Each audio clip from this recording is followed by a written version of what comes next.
Great. Well, thank you everyone for attending our graduate school and career panel webinar. We'll start off with some short introductions for everyone. Who's going first? Okay, I'm going first. So my name is Mallory Hinks, and I am currently a staff scientist at the National Nanotechnology Coordination Office. And I guess I'll start by telling you a little bit about my career path so far. So I majored in chemistry in college, and then I graduated in 2008, and there was a big financial collapse. There wasn't a lot of jobs, so I decided, well, I'm gonna go do a master's. And then I started to get really interested in research as and for my master's, I studied how silver nanoparticles are formed under different conditions. And I got really interested in that. So I decided that I wanted to pursue a PhD. And I ended up studying atmospheric chemistry. So I did kind of like a pivot at that point. And as I was going through my PhD, I got really into science communication, and I realized that I kind of was a big picture person, and a lot of the research that I was doing was very, very narrow and specific. And so I kind of wanted to take a step back from science and explore some different career opportunities. So I learned about the AAAS Science and Technology Policy Fellowship. I applied for the congressional version. And so I ended up getting a congressional fellowship, and that gave me the opportunity to work on Capitol Hill for a whole year. And that was amazing. It was really different from what I had experienced in grad school. It gave me a whole new perspective on science. And as I was doing this, I had done a lot of informational interviews, which I highly recommend that if you, at any point in your career, you should always be doing informational interviews. Reach out to people, talk to them about what their career is, what might you like, what might you not like about that. Anyway, I did some informational interviews, and a lot of people said that having executive branch experience would be useful in my career, so I applied for the AAAS Executive Branch Fellowship, and that's how I ended up at the NNCO. And I think I'll leave it at that for now. I guess I'm next. My name is Brendan Ryan, and I am currently a systems engineer in the Pathways program at Northrop Grumman. And I just finished, I just graduated from Virginia Tech this past May, so my history is more of just a recounting of my 5 years in college. So not too much more to go off of other than staying there. So I was always active in extracurriculars and trying to feel out my interests while I was there, and that included continuing to wrestle there, which I feel like a broken record when I mentioned that because I was I mentioned it a lot, but it felt like another major. It was a big commitment, and I don't regret it at all. And while at Tech, I participated in a bunch of entrepreneurial competitions, including Nano Earth and Apex, as a part of VT's own Nano group. And Apex was more of a business pitch competition, and we learned how to pitch technical topics to non-technical audiences. And we also did not make it very far in that competition, but it's a learning experience. It was really to supplement our Nano Earth participation. And each few years we did Nano Earth program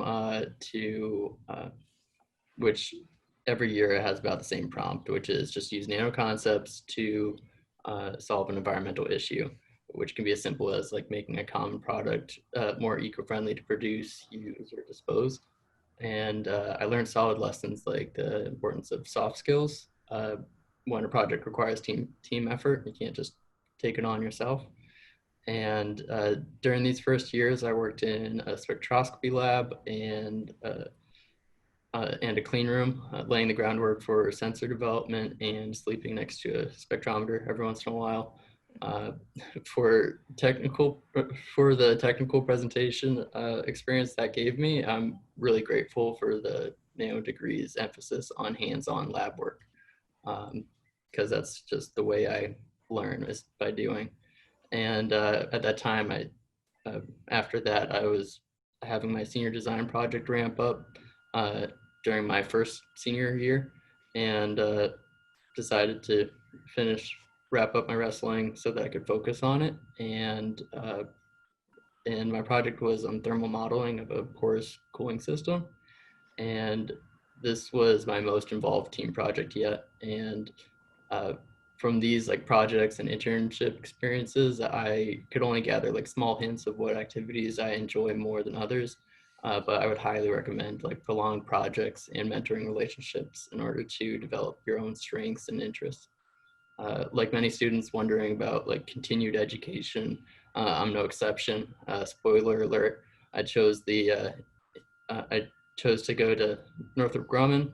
So you know how that ended, but I had to weigh the value of further education against a fast-moving professional field.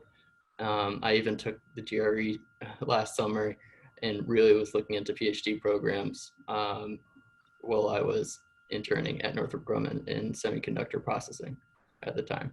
And what I loved about Northrop was the variety of projects that I could join and Northrop's forwardness about advancing each person's career. I'm a systems engineer at Northrop Grumman in the Pathways program, which involves 3 one-year rotations where I find a new position each year. And I can learn more about the company's like functions and scope of their research.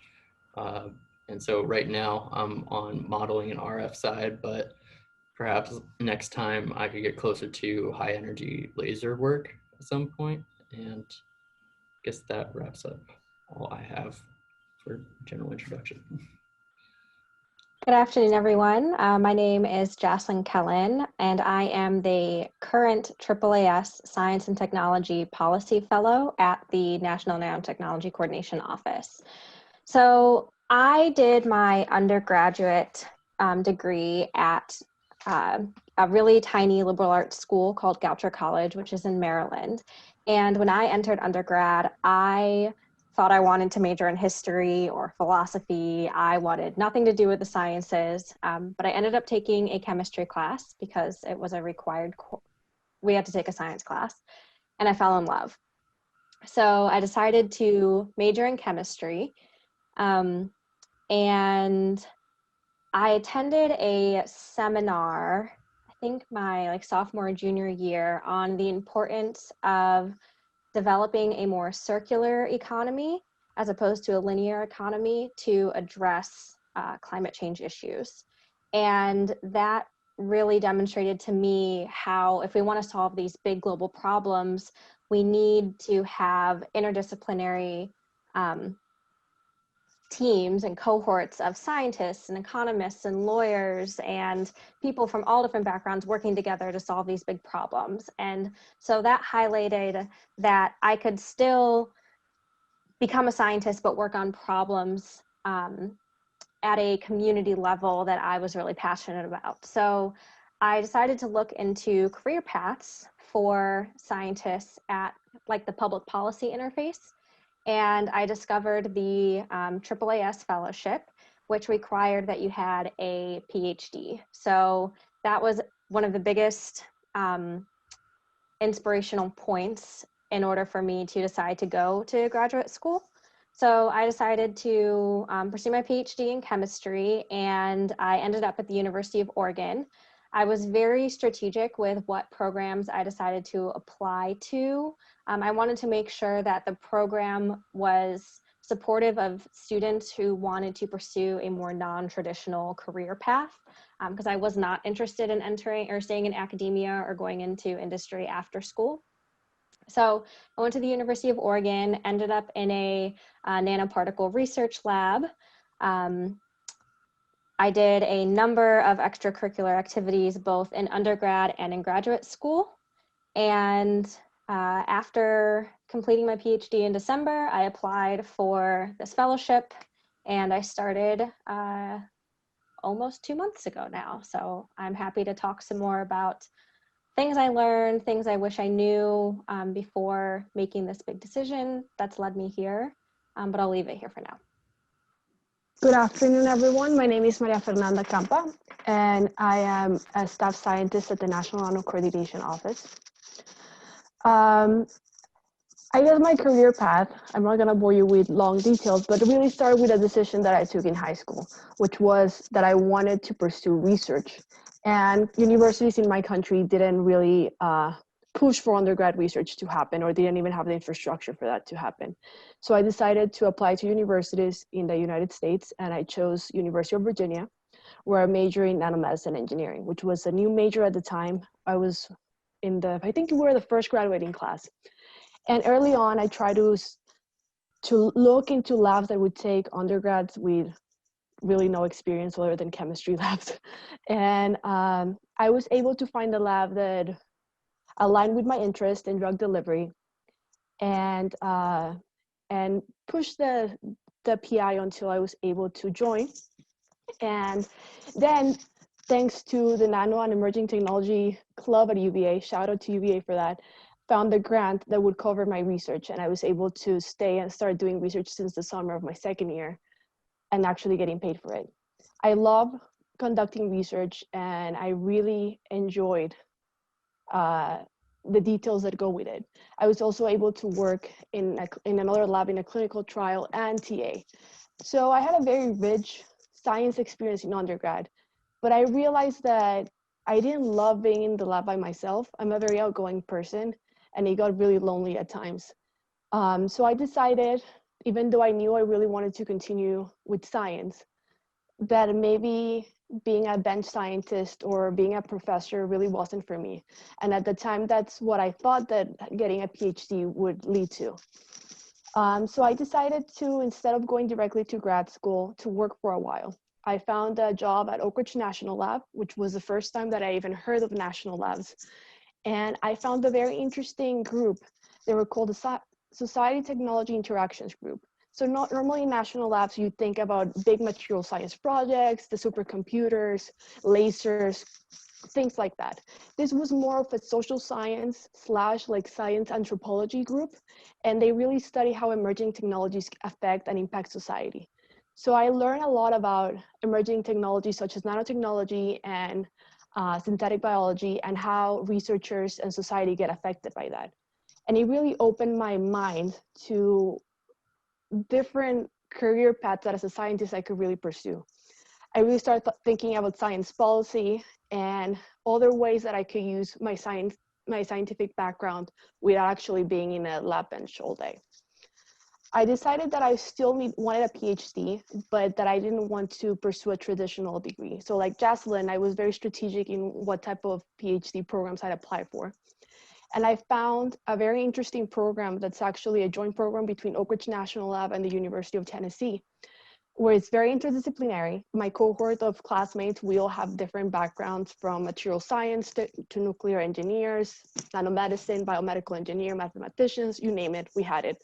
And what had us together was that we all had a PhD program that had some sort of focus with energy. Our degree was in energy science and engineering. But we were able to choose basically our curriculum, our PhD advisors at the lab or at the university. And we also had a sub-track, which could be entrepreneurship, public policy, or science communication. So I was able to do both. I was able to learn more about the social science aspects of technology, but still pursue a degree in basically microbiology, genetic engineering, and environmental engineering. So it was the best of both worlds for me. And it really cemented the idea that I could be a scientist and not be a lab bench scientist. From there, I did stay at the National Labs for a postdoc. And 2 months ago, I joined the staff at NNCO. And it has been really what I imagined 7 years ago that I would pursue. So I'm really happy to be here. So decisions really worked out. All right, I think we're at me now. How's it going, everyone? My name is Ericreckenfeld. I'm currently a lead scientist at Booz Allen Hamilton, where I consult for a handful of different clients in the defense sector on the areas of material science and hardware security, but predominantly my main client is DARPA.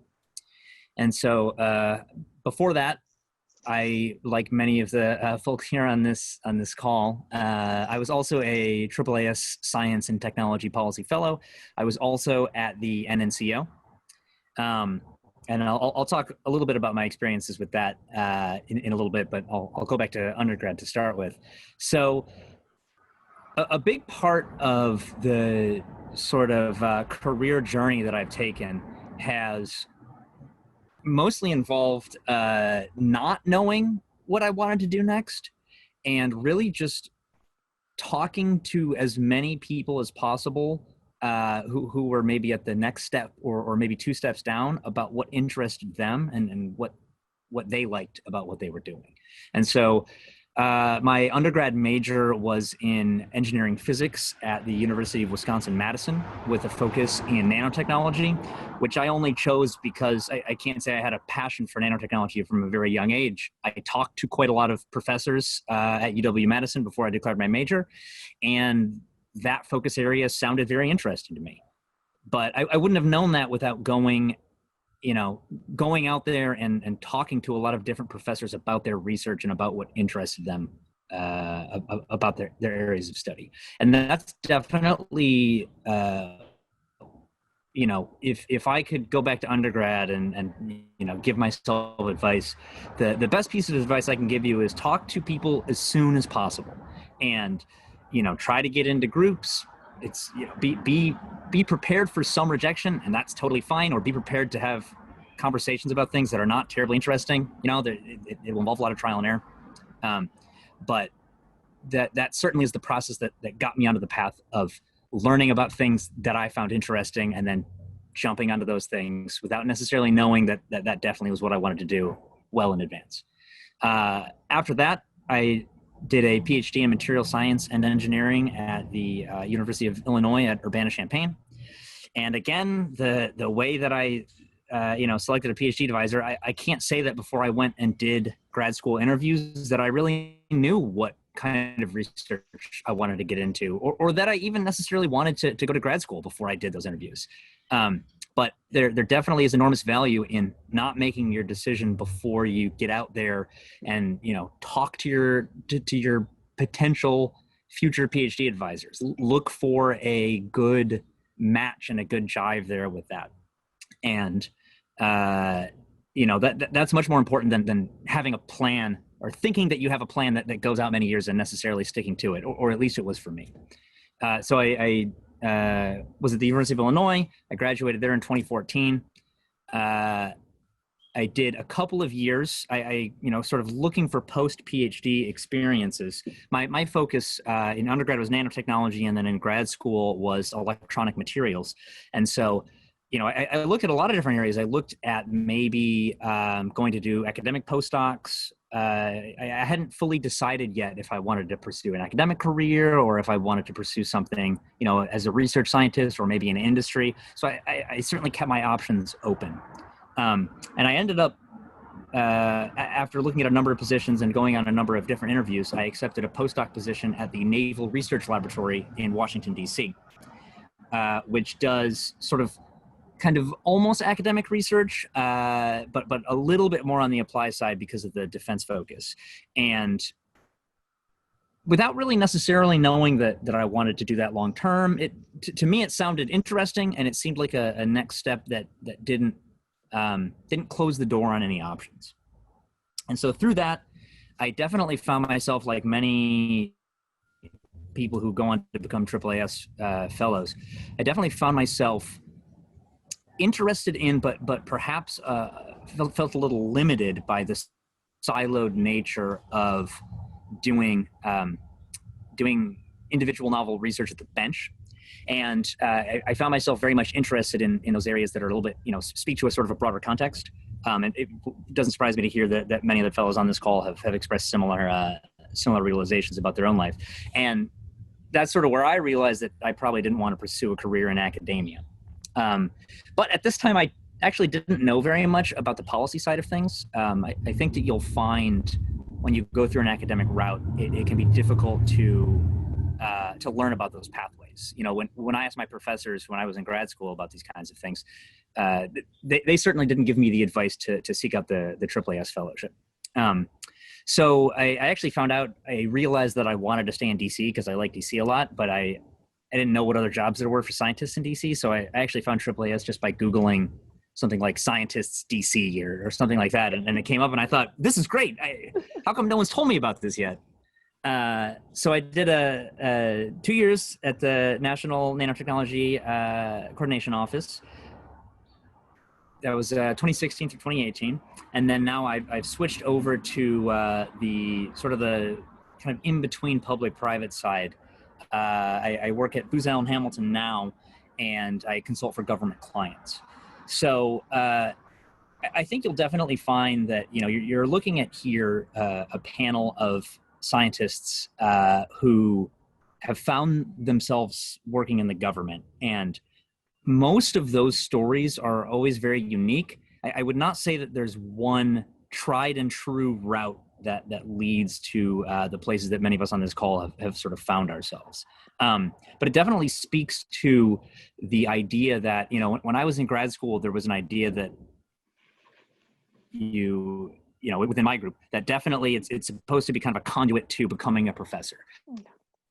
And not everyone is satisfied with that. And, it definitely, it would have been very good for me and my own personal career trajectory if I would have known at a much earlier stage that there were these other opportunities for those holding advanced degrees.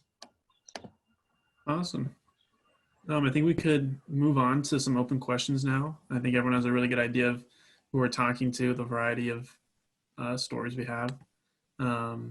Let's see what we have. So just drop your questions in the Q&A. I'll read them and we can move from there. So the first question is, many of the panelists mentioned talking to people. How do you reach out to people? So do you cold call, through introductions with faculty or LinkedIn? And what if you don't have any obvious access to professionals? So that's a really good question. We'll take it Yeah. Oh yeah. Go ahead, Mallory. Yeah. Okay. So I've actually had a lot of success talking to people through LinkedIn, even if I have no connection to them at all. And I usually send them an email that says so I see you're working at this company, whatever it is, or organization, and I'm really interested in kind of your career path and seeing how you got from wherever you started to wherever you are now, something along those lines. And I've had almost 100% success rate in reaching out to those people and having them respond and meet with me either over Zoom or before the pandemic, in person. Now that Zoom is so common, it's really easy to arrange to meet people virtually all over the country or all over the world or whoever you want to talk to. So that's opened up a lot of opportunities. So I really recommend searching people out on LinkedIn and not being afraid. The worst thing that they can say is, no, I don't have time for you, or just not answer. And I guess along those lines, it also will depend on who you reach out to. If you reach out to a CEO of a big company, they're probably not going to respond. But like Eric said, if you talk to people that are just one step ahead of you, or maybe two, that I think is the best, because I feel like people, if somebody emails you and says oh, I'm really interested in your career, you're like, wow, me? Okay, yeah, that I'd love to help them. And I think that's really flattering, especially if they're not high-level executives at that point. Yeah, I want to agree with what Mallory said. Once it's clear that you're not trying to sell them something, I speak from my own personal experience of answering LinkedIn messages and getting responses. If you're not trying to sell them something, people are often very happy to answer questions when it's about their own career or, professional advice for you. And yes, certainly, don't try to LinkedIn message the CEO of Lockheed or something. You may not get a response from that, but honestly, they may not have very valuable advice for your very next career step anyways. But if you're messaging, professors, they often are perfectly willing to give that kind of advice. But I would definitely recommend, and I think the question's gone now, but I think I remember saying, are cold calls acceptable, or probably not phone calls, but email, cold emails, totally acceptable. My advice though is that you don't want it to look like you sort of took the shotgun approach and messaged a whole bunch of people, more generic messages. I would definitely encourage putting work into the messages that you're sending and making it clear that, you know something about the person you're contacting. You're not just, I'm going to message every professor at this university, that I want to go to. You don't want it to appear like that. So if you can even drop in, I'm just using professors as an example, but something about the research that you find interesting or anything like that. Another thing is if there are opportunities to go to, research seminars in undergrad that can expose you to what grad students are often working on, and then that can give you an idea about what might interest you to talk about, or who might be good to reach out to. It doesn't always have to be a professor. It could be a grad student or a postdoc as well. Yeah, I want to piggyback on that. So my professor in graduate school is notoriously horrible at responding to emails, and it's nothing personal. He just doesn't really respond. So if you do reach out to professors and they don't respond, don't take that necessarily as a no. It can be really, instead of reaching out to them if they don't, if they don't respond immediately, you can reach out to their graduate students who are probably going to be more likely to respond and will give you more, a better description of what the day-to-day life is like in the lab, the culture of the lab, the actual hands-on research that you would be doing, the professor's mentorship style, and all of those are really important things to consider when you're trying to get a feel for a specific area. Great. We have another question. Keep sending them if you have questions. But our next question is, how do you explore PhD programs that support non-traditional careers? And what are some good indicators? I can take that one. So I think the first thing, just Google programs, and it's that right now every program has a very strong social media presence. So you probably will find all of this on LinkedIn as well. And even though the program can be marketed for non-traditional science paths, it's very important to talk to your advisor or the person that you think would be a good advisor for you to know more or less how they feel about that. Because, for example, even in my own program where we were encouraged to pursue these different avenues, there were people that their advisor didn't really like that they would spend time on that because it's time that you're not doing your research or writing a publication. So you have to find a professor that can support your pursuits. There's other professors too, right? Like even though you come in saying that you want to pursue a non-academic track, they might still try to push you towards the academic track because that's what they know and that's what they have for many years. A lot of professors kind of measure success of their grad students by who ended up in a university tenure track position. So it's a little bit of change of mentality and change of tradition. Again, there are programs that are structured for this, but you can find that you can build your own niche in traditional programs. If you choose that you want to do a traditional physics program at whatever university you choose, but they don't have this direct path, you can just talk to the advisor and make sure that it's clear before you even start.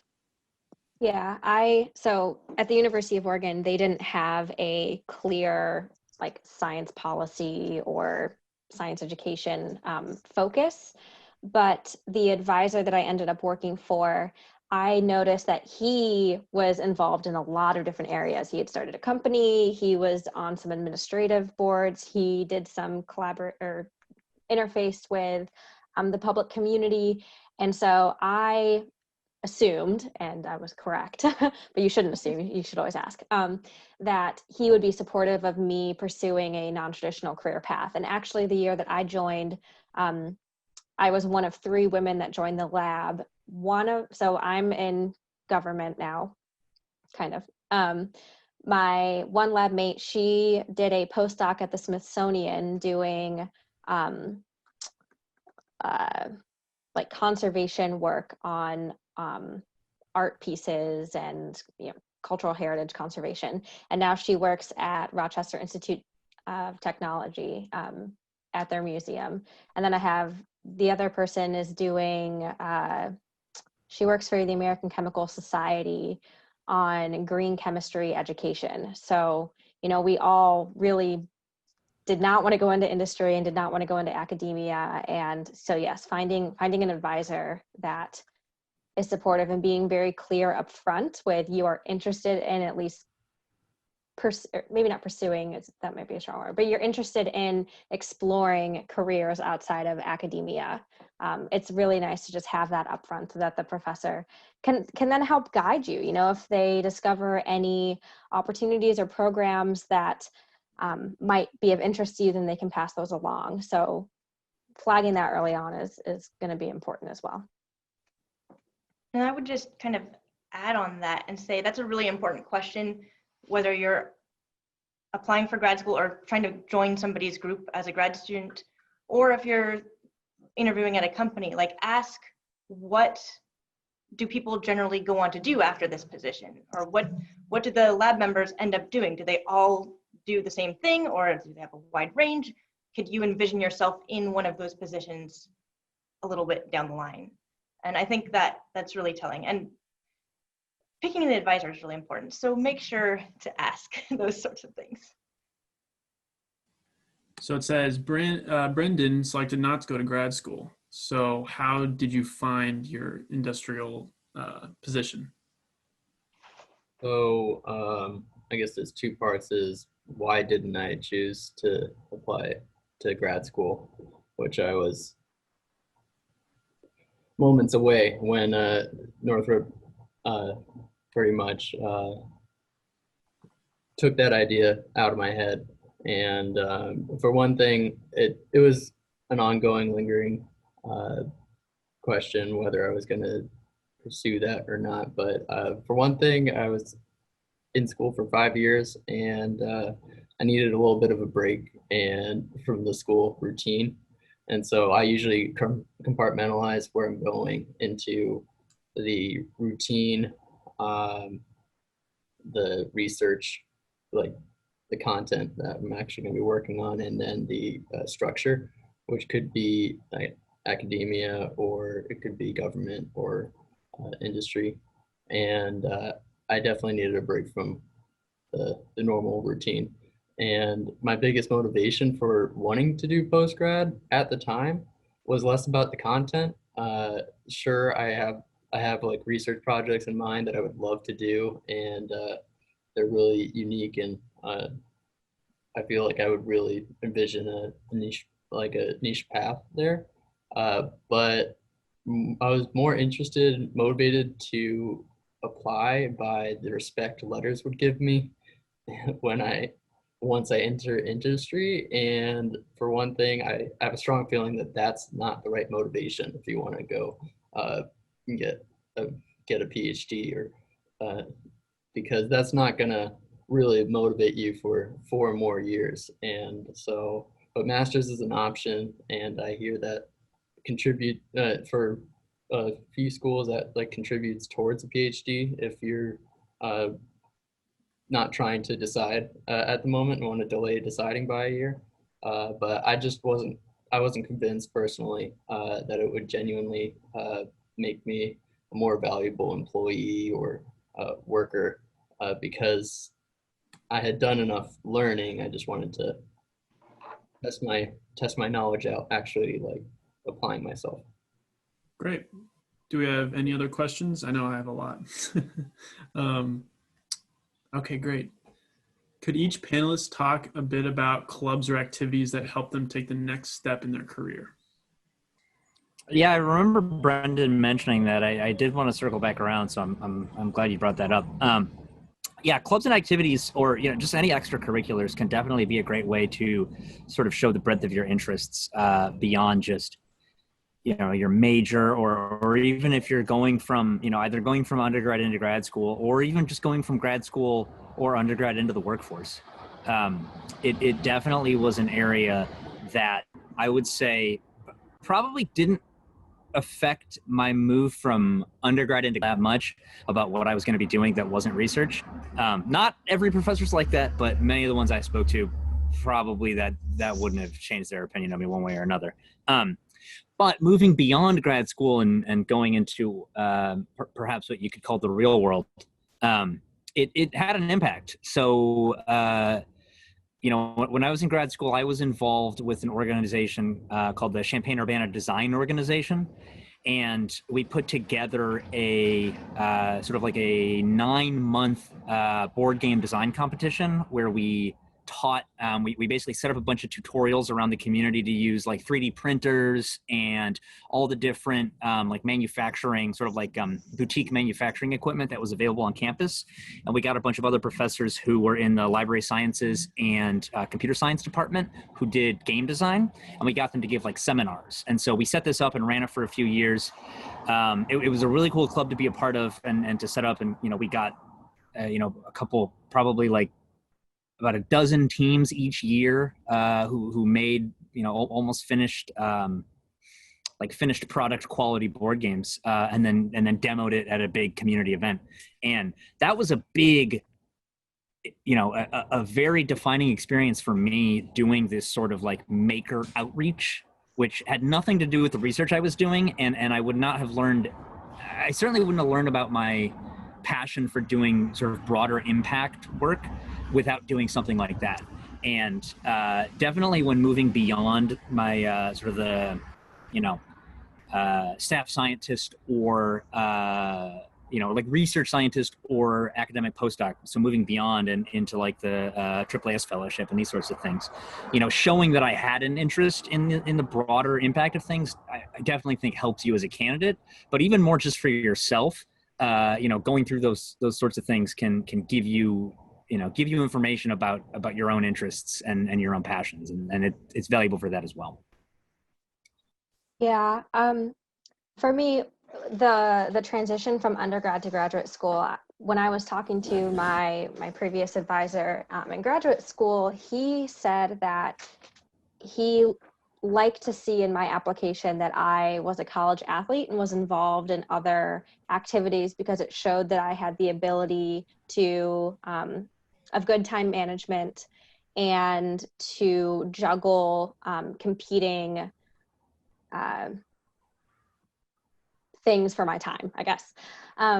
So that was helpful. And then as for activities and clubs, I would say that quality over quantity is definitely what you're going for. You know, you don't want to be involved in like 10 different clubs just to be able to say that you're involved in 10 different clubs.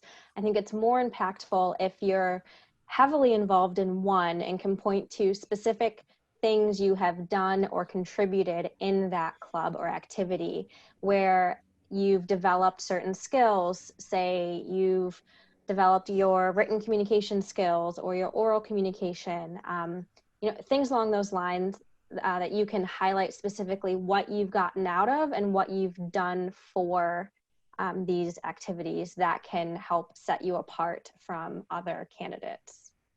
I think also piggybacking from that, it's also good for you to just try different things. Undergrad is the perfect time to try to figure out what really is your passion and what is something that you are doing because you think you should be doing it, if that makes any sense. For example, maybe you like research, but there's parts of research that you don't like you may just like the basic part, or you might want the applied part, or maybe the whole idea for you to be part of research is that you are interested in a commercial product and you're interested in the societal impact of that. So just getting into different clubs that might open your eyes to different parts of your interest is, I think, a fantastic opportunity. For me, I was very active in the nano and emerging technology clubs in undergrad, and I was able to learn about a lot of different research that I didn't think I was interested on. For example, I always thought that I wanted to stay in medical research, which I ended up not doing for graduate school, but I would not have known that if I had not had the exposure of all these other different fields. And as the world becomes more and more interdisciplinary, I think the more you experience and the more you are able to like squeeze out of undergrad, the better it's going to be for you. And the relationships and connections that you make in these clubs are, I mean, they could come back 10 years down the road and that could be someone who introduces you to your next employer, right? You never know how your network is going to help you achieve what you want to achieve. Exactly. I just wanted to add a little bit. I did a couple of different clubs while I was in grad school. I didn't do any when I was undergrad, and I really should have, because I think that would have helped me figure out what I wanted to do with my life a little bit better. But I did start getting involved in clubs in graduate school. I did professional development. I was the professional development coordinator for the Women in Chemistry Club, and we planned a couple big events there, so that was really fun. I was also one of the founding members of the UC Irvine's science policy group. That happened after I started to get interested in science policy. And I really feel like those sorts of experience really helped me stand out from some other people who didn't do as much extracurriculars.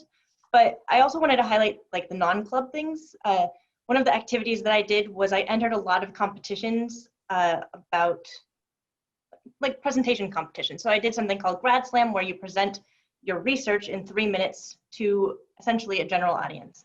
And I originally started doing that because I was just really nervous with public speaking, and I figured the more public speaking I do, the better it's gonna get and the less nervous I'll be. And that did happen a lot. I got much less nervous because I got used to it.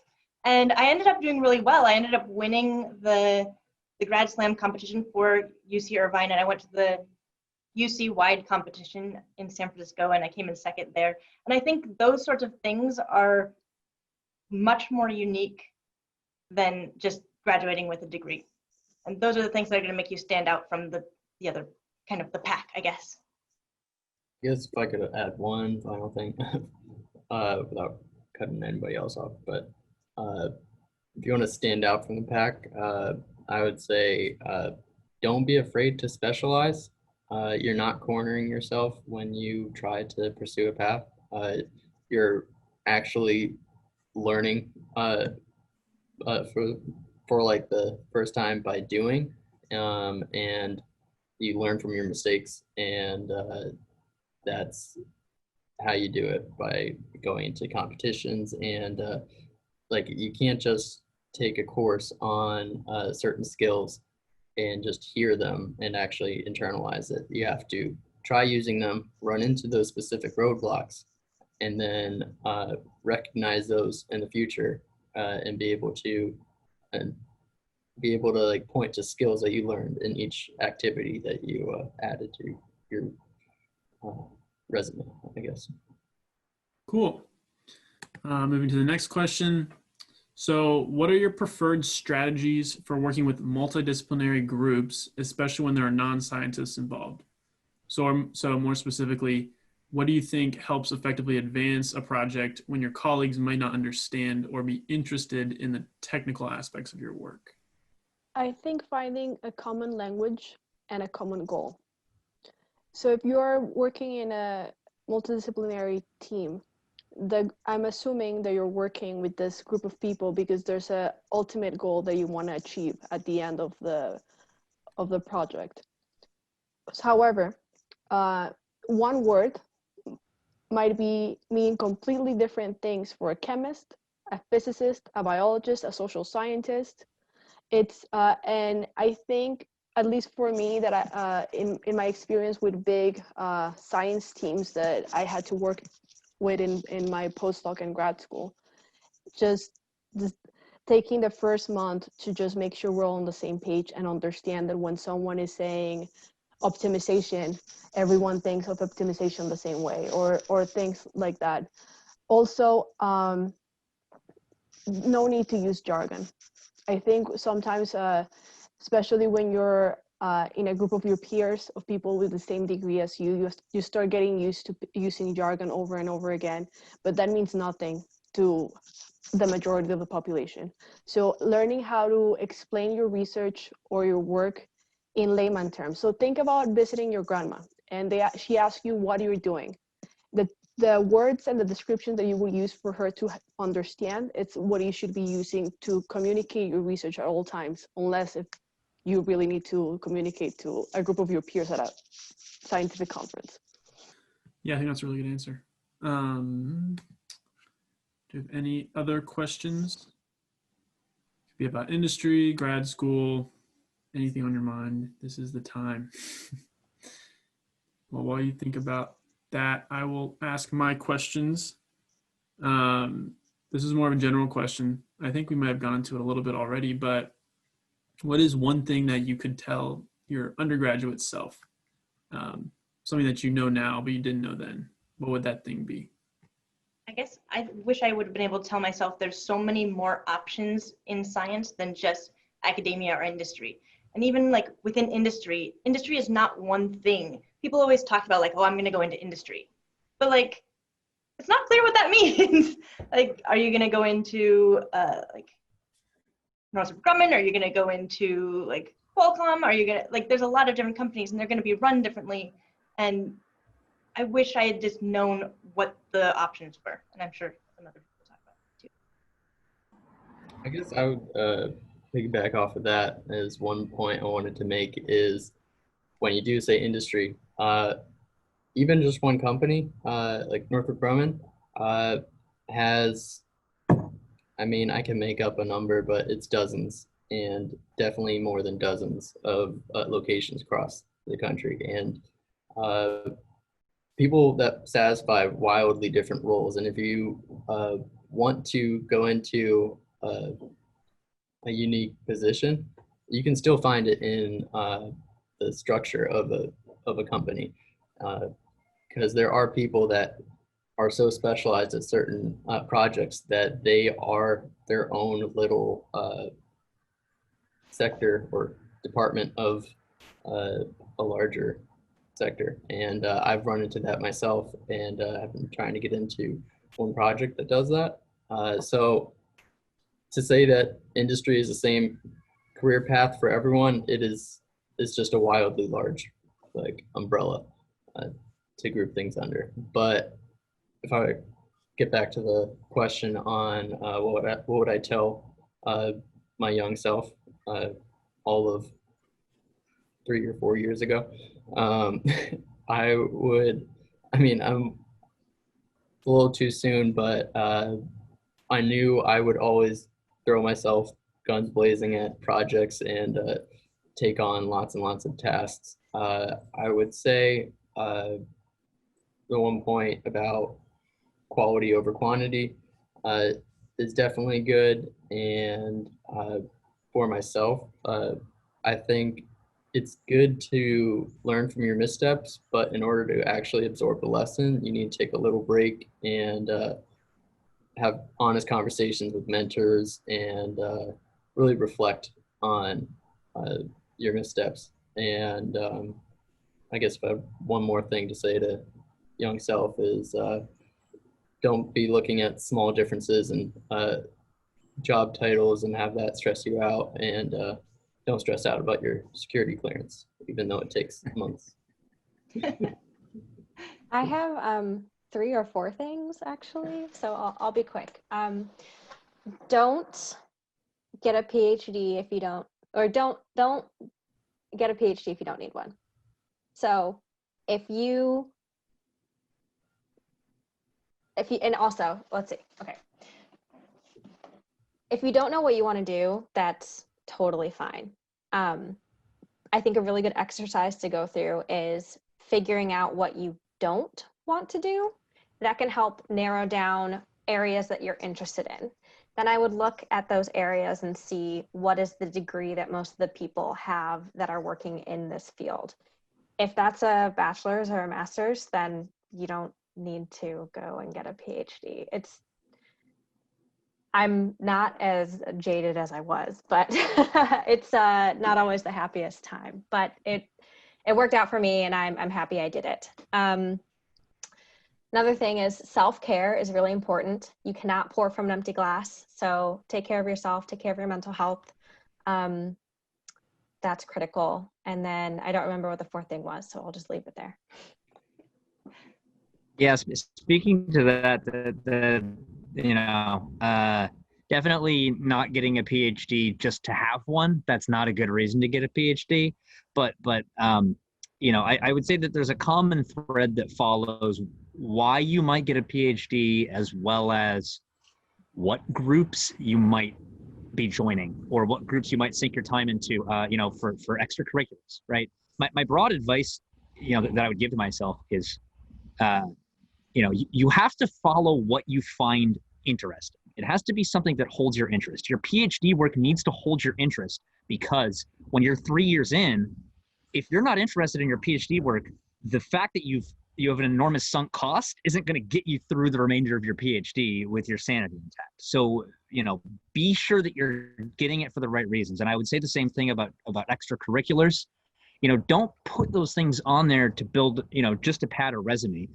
When you talk about these things in interviews, people can tell based on how you talk about them if you just put them on there to have them, or if it's something you were legitimately interested in. And I would say that the most important thing is to keep your mind very open for things you could be interested in, and that certainly ties into the idea of talking to as many people yourself, to as many of these areas as you can to see what might interest you. But definitely don't go into clubs just to say so that you can say you've built skills. You will build skills if you follow the things that interest you, and then you will also be able to talk about what you did and why you liked it, and it'll inform what moves you might want to make next. That's much more important than making a sort of a tactical decision to try to engineer a good resume. And that's doubly true for your PhD work, where we're talking probably 4 to 8 years of your life. Do not do that if you're not genuinely interested. Also remember that in addition to the time cost and emotional cost, there's an economic cost to a PhD. Not that you're paying for it, but you won't be making money for that time. They'll pay you enough to survive. And if you think about it in a way that it's 5-6 years, maybe do a postdoc.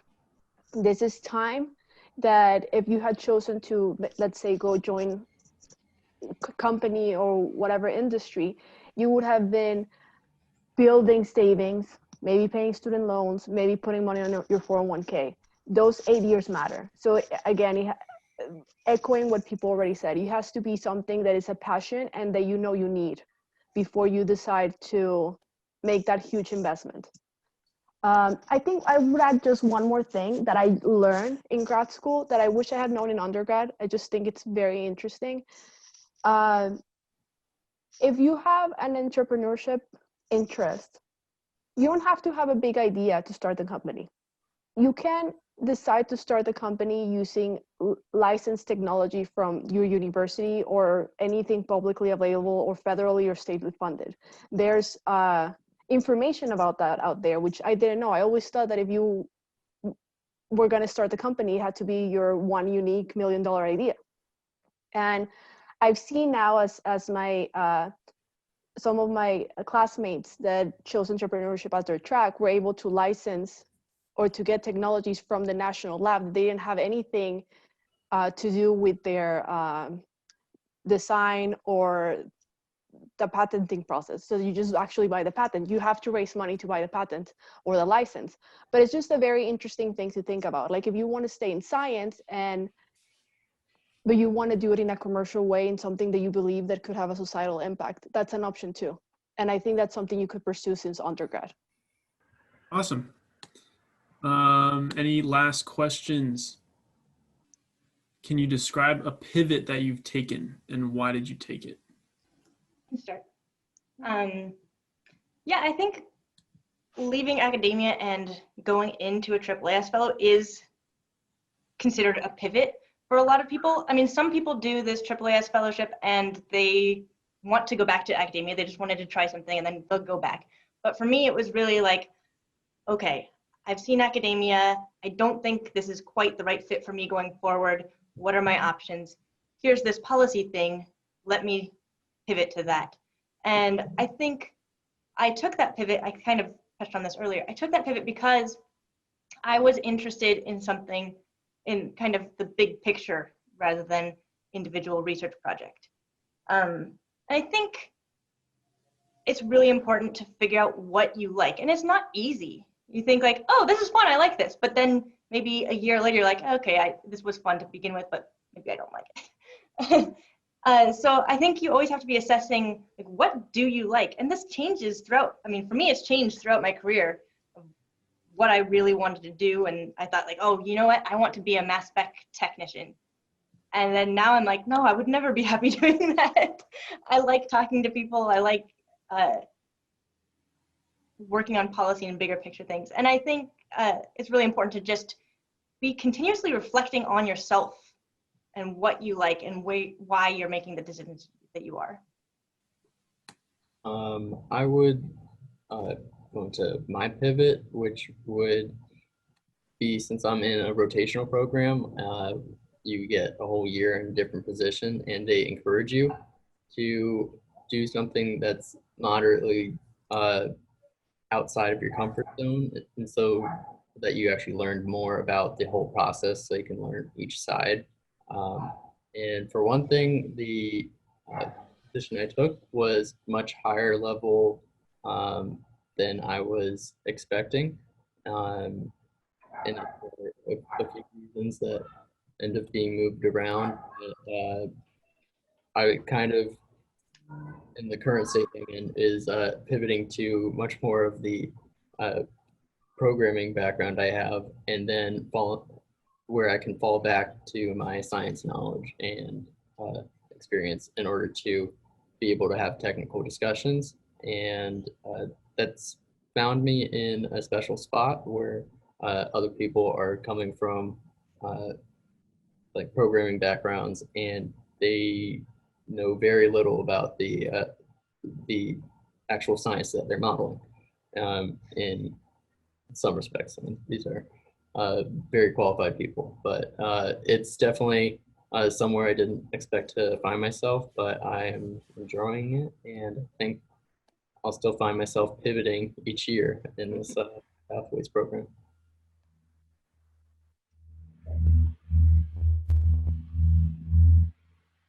Great.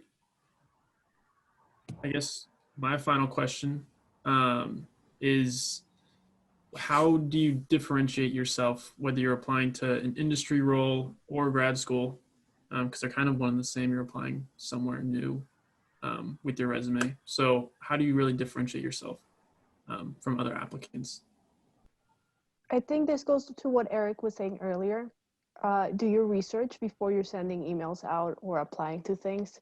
Make sure that so a lot of job applications do not require a cover letter. It's an optional thing. I would say always include a cover letter, and make sure that the cover letter shows that you did your research, you understand what that company or that lab or whatever you're applying for, what they're looking for, what they do, and why are you pursuing this. And when you are also applying, I think it's very important to learn how to apply smart. If you apply by just clicking submit resume in like their website or LinkedIn, chances are that you're not going to get very far. And actually, that's one of the things that I had I wish if I had known when I was an undergrad, because I applied to so many jobs just sending my resume, but you're sending it to a void. I think this connects to what everyone else has been talking. I think Mallory mentioned, like, just reach out to people on LinkedIn. If you see that there's a job opening that you like, reach out to their recruiter. You'll be able to see that on LinkedIn. Try to send a personalized message and let them know you're applying. Maybe even insert the cover letter to your message. Make sure that to go the extra step. Awesome. Well, thank you so much to our panelists and to our attendees. I hope you learned something new in this hour. And we'll see you next time at the next NextTech event.